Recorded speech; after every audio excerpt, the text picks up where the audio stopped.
Hi, welcome back. In this section, we are going to learn about some muscles of the leg, and we are going to deal with the two posterior compartments.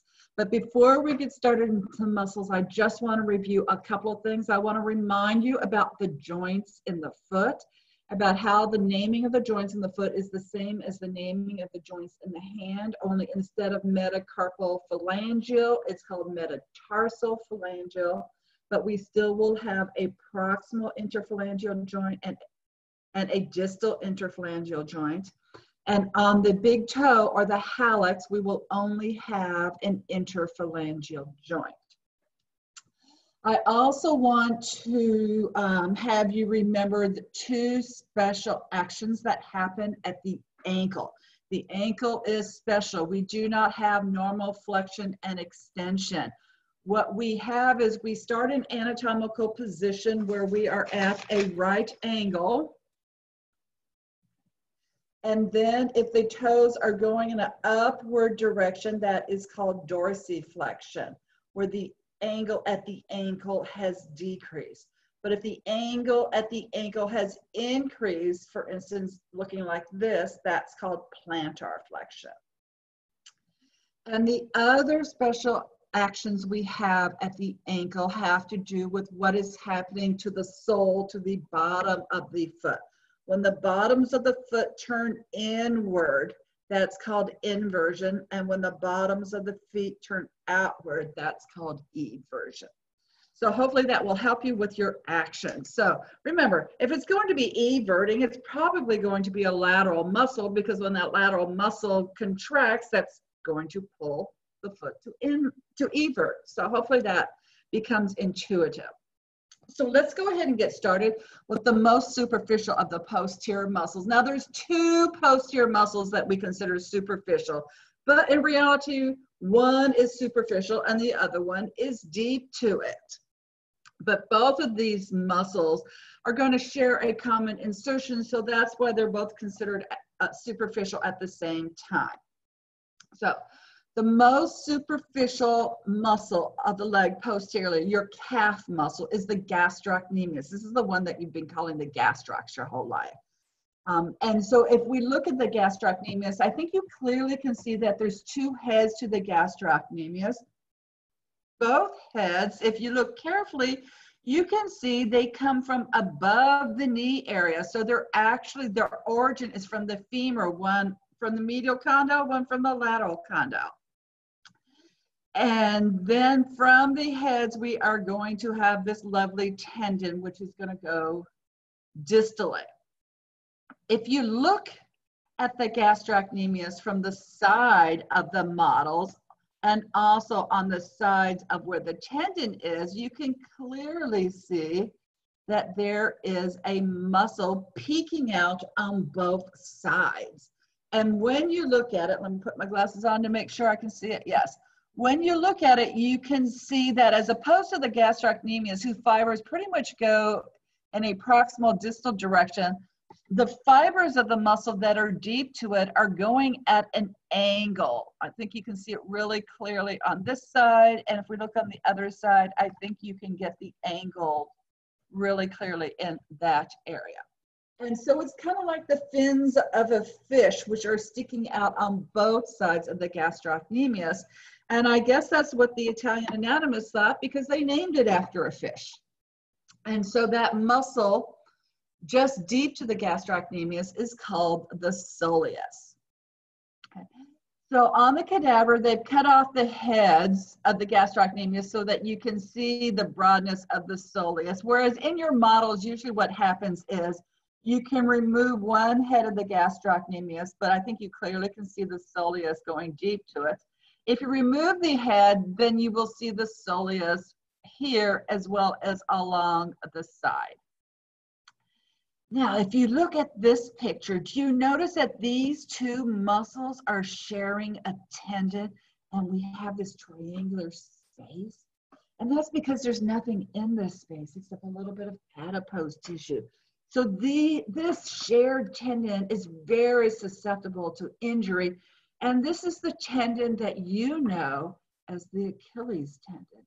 but its real name is the calcaneal tendon, because both the gastrocnemius and the soleus will share the common insertion, which is to the posterior aspect of the calcaneus, the calcaneus. And so the tendon is named after the bone, the calcaneal tendon.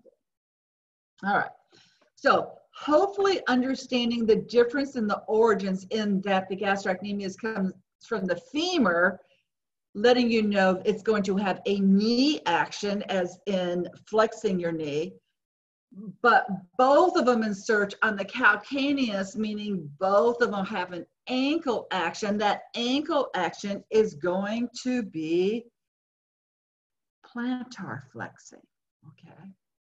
So they both have the same ankle action, but because the gastrocnemius has a more proximal origin, it is the only one that has the knee action.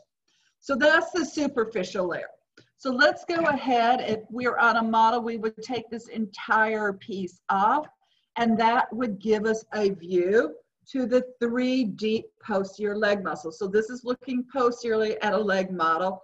On the left, you have the piece with the gastrocnemius and the soleus taken off.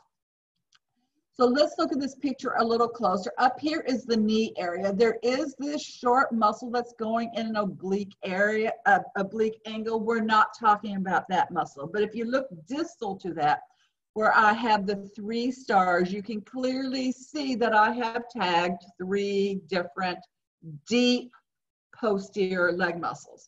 And before you go, well, Dr. Powell, what about this one over here on the side? That is a lateral leg muscle. It's a side one. It's not a deep one. So these are the 3 that are deep. And so I'm going to be showing pictures of 2 different leg models. Okay. So the one I just showed on the previous slide is this one that's here in the middle, where you can count 1, 2, 3. And we're going to start with the muscle that's in the middle. Here's the other common leg muscle. So this is a lateral muscle here. So then the 3 muscles will be 1, 2, where the green line is. The 3rd one is here.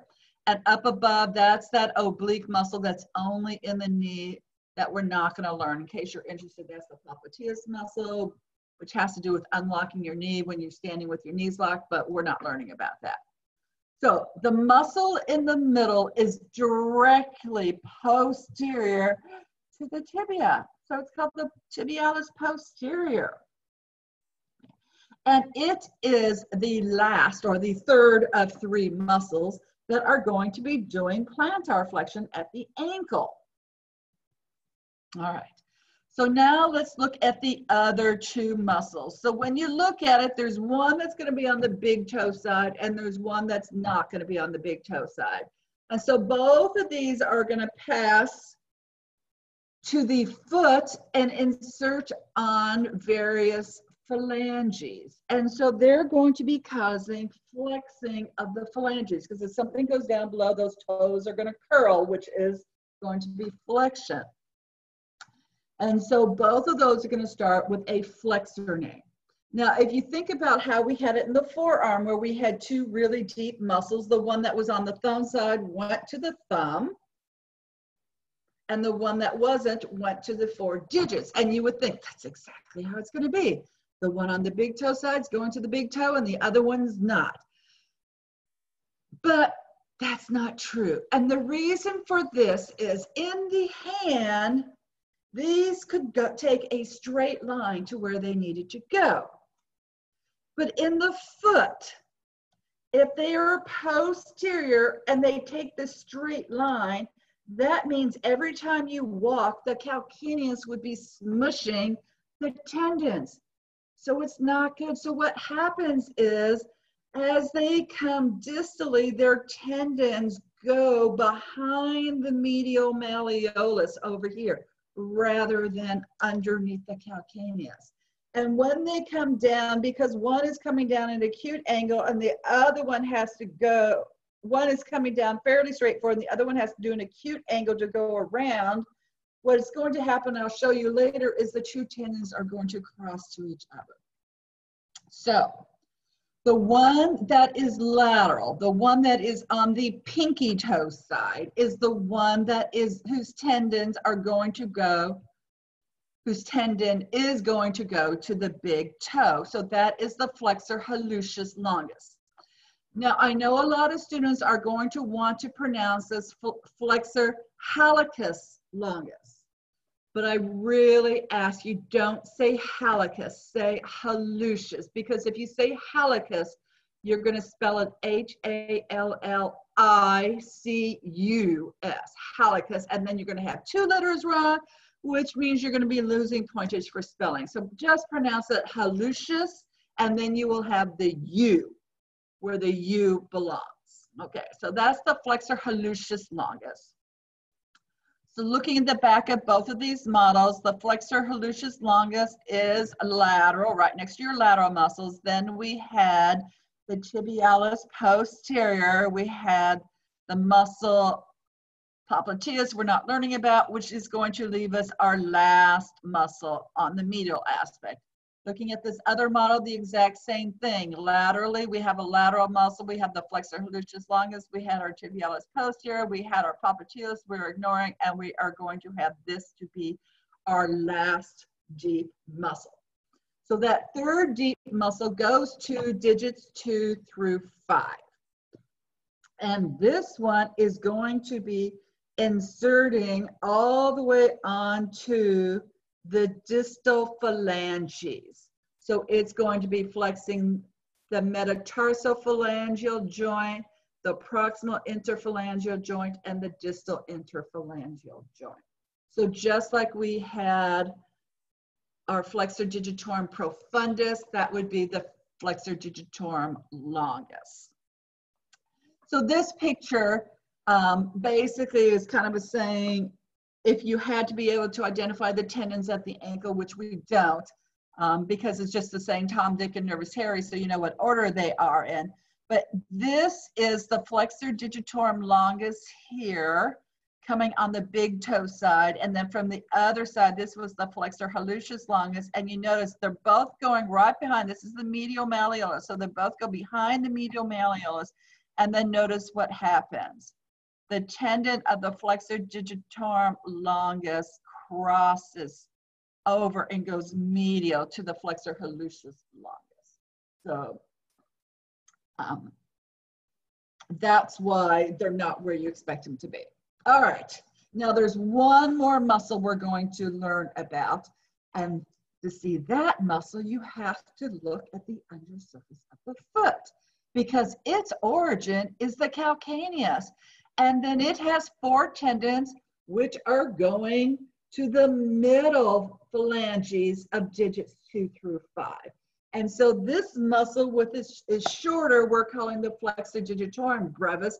And so its actions are similar to, in the upper extremity, the flexor digitorum superficialis, where you would have metatarsophalangeal and only proximal interphalangeal flexion. All right, so hopefully get those 6 muscles down pat, and I will see you for the last 7 muscles and the final installment for our muscles. Thank you for all your hard work. I know muscles require a lot of work, and I'll see you shortly.